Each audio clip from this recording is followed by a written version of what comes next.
Wonderful to speak to you guys today. How are you lot feeling? Feeling good, man. Yeah. I'm excited for you on this. So, okay, Supacell. Can you tell us a little bit about your characters, please? Michael. Play Michael. Michael's your average Joe. He works. Elizabeth's partner. He proposes to her.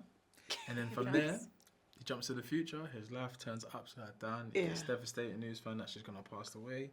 And he finds out he has to get 4 other people from South London who have powers as well to come together to help him save his fiancée from who and what we don't know. You know, but we don't know yet. Who and what, I mean, you know as well a little bit. Kind of. Yeah. Kind of. She's like, yeah. Kind of. How's your character? So Dionne is a social care worker. She's in a relationship with Michael, and they get engaged. And straight after they get engaged, he disappears. She thinks he disappears. He comes back. She finds out that he has these powers out of nowhere. He doesn't understand them, which means she doesn't understand them. And she tries to support him as much as she can and figure out how they're going to deal with this newfound thing together. But because of what he knows, he's not communicating with her. Yeah. And because of this lack of communication, you kind of see this breakdown of a relationship that's so full of love. And it's almost like if the two of them just sat together and spoke about it, then maybe they could fix it together. But Yeah, there are times when just talk, but it's the nature of the tension that builds in the world and stuff like that. What, okay, it's so difficult to navigate this without spoiling it, but what I really appreciated of the series is the response to something that happens in a natural world. So everyday life, my man just disappears. What the hell? So your reaction to it, I thought was quite authentic because it's like, fear, you want to be there. What was it like when you actually saw the script? I said, like, did you think Rapman was crazy? Were you like, I know, we're on board with this?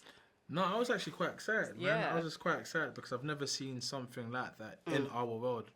Or in my reality of South London, I've never seen something do you know what I mean? Like, we don't get like the E.T. set in South London, you know what I mean? We don't get like the Goonies set in South London. So have something that's going to take us on an adventure and is set in a world where I can identify myself with those characters and I can recognize those characters. Do you know what I mean? I feel like that was exciting in itself. And we get powers. And it's like, when you read it on paper and some of the characters react in a way, you're like, I might even say that myself. You know what I mean? So it just makes it more excitable, more relatable, and you just want to do it. You know what I mean? Yeah. also, they don't get these powers and suddenly like leave South London or leave their lives behind. Like their normal lives still continue. They still have to go to work. They still have to see the people that they see every day. And I think reading that, I was like, wow, like they're still doing normal things, but they're having to deal with this crazy dark force, which we don't really know what it is, and these new powers. How did you hear about the project? Was it like through your agents kind of saying, hey, this is on the table, or was it through the grapevine? Mine was through my agent, actually. Yeah. I heard it through the grapevine, to be honest with you. Like, I heard it through the grapevine, heard about it. Then I remember someone called me because Raps wanted to speak with Calvin about Rodney, so then I kind of just like, I was like, oh yeah, there's this thing going around. I think you should talk with with Raps and figure it out or whatever. And then Calvin was like, oh yeah, I think there's a role in there for you, you know, T. Yeah, she's got Michael. Yeah. It's a lead in that, but yeah, I mean, yeah, get your team on it or whatever. You know what I mean? It's a good Calvin. Yeah. So then, like from there, it just kind of figured itself out. Then I bumped into Raps and we kind of spoke about it. Then he brought me in to like do an audition and that, and then that's how it kind of came about, really. So then, when you audition for something, at what point is it like, okay, I've auditioned, but no, I actually need to have this. I was going to kill everybody if I don't get it. No. After I sent my. Did you read it first? Did I read it first? Yeah, I read it. Okay, cool. I sent my tape in, and then after that, I was like, yeah, this is mine. Stay away, hands off. Yeah. You just felt like it was yours. I don't know, because I know that Raps was kind of like, I think he had a perception of me before, and then I was like,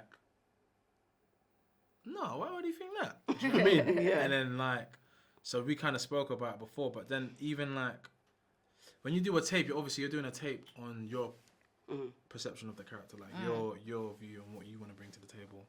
And then when he brought me into the room to kind of do it again, he said the thing that got me the role was that I was able to adjust to like the notes that he was giving me. Do you know what I mean? So it was like trying to find Michael in a sense. So shout out to Raps for bringing me in the room, because if I didn't come in the room, I don't know. Yeah, you know what I mean? But yeah, But just kind of working with him and getting the vibe, it always gets you excited when you're like, oh, this guy's cool. I think, okay, cool. And you try to figure it out. Yeah. I always imagine that when actors have to play like a romantic couple or something like that, where it's quite intimate and there's quite intense scenes together, you guys have to have a conversation.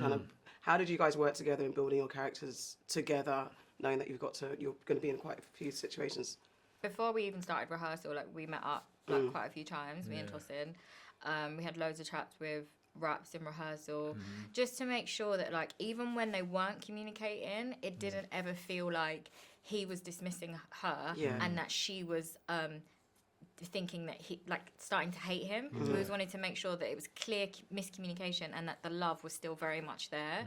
So we had a lot of conversations around that, and whenever they did like clash, we were always like, is it earned? Like, can we do this now? Is it too early to do this? Can we go, can we fight here, or should we just don't do it yet? Because the whole way through, I think we were both just like, we never want it to feel like this isn't an incredibly loving relationship. That was the most important. You know, you're going to have the girls like, these two got to stay together. They can't break up. Oh my God, the pressure, black love, all that stuff is going to be pressure. This is like an ensemble. You've got the who's who of black talent from the UK. What does it personally mean to be in a project like this for you guys? It means a lot, man. Like, to have something like this on this scale, like, in my era of acting, you know what I mean? It means a lot, and to be a part of it for sure.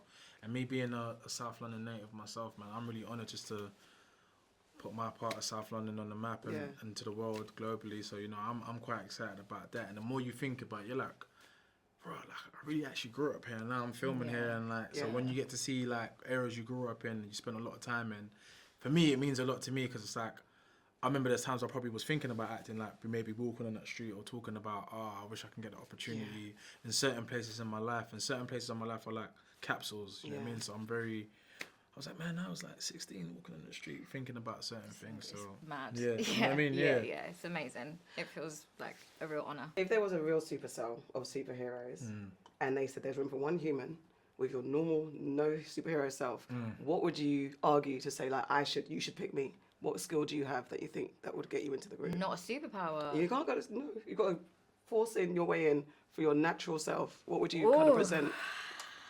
Listen, man, I'm an actor. If you need me to pretend to be in a situation, I can do it. I can improvise. I'm quick on my feet. I was gonna say I'm good at talking. Like, you know I can talk my way out of something. So like, but that's acting. So you guys would say it's talking. I'm like the spy. You know what I mean? Like, I'm like the spy without being a spy. I got different accents. You know like, what I mean? Acting. Yeah. Whatever you need, like, do you know what I mean? Like, I'm here. Okay. You know what I'm saying? Yeah. I mean, Rapman said his brain. I mean, I don't know. No, I'm logical. Not us relying on acting. I'm an actor. I'm like I can do an accent. You know what I mean? I can run. I can do an accent. Which one do you want? I can do them all. I'm logical thinking. You know what I'm saying? You know what I'm saying? Right, I'll take it back to the Supacell and see what they say. Thank you guys so much. I'm excited for you. It's amazing. Well done. Appreciate it. Thank you so much. See you guys soon.